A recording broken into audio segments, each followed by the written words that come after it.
সাইফ হাসান বাংলাদেশ ক্রিকেটের একজন সম্ভাবনাময় ক্রিকেটার। বিশেষ করে তার ব্যাটিং স্টাইল এবং গতি বেশ আকর্ষণীয়। তিনি চাপের মধ্যেও নিজেকে মানিয়ে নিতে ক্রিকেট খেলতে পারেন এবং তার শট সিলেকশন সঠিক বলা চলে।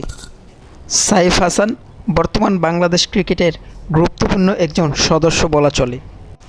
তিনি কখনো কখনো বাংলাদেশে ওপেনিং করেন, আবার কখনো কখনো মিডল অর্ডারে ব্যাটসম্যান হিসেবে পরিচিত।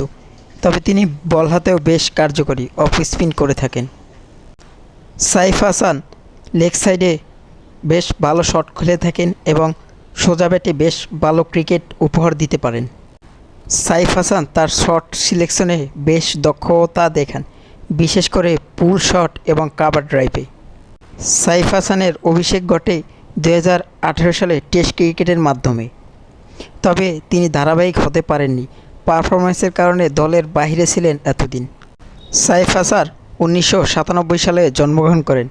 তার বাবা হাসান মাহমুদ একজন ক্রিকেট কোচ, তার মা মূলত একজন শ্রীলঙ্কান। তার নানা বাড়ি বলা চলে শ্রীলঙ্কায় এক প্রকার।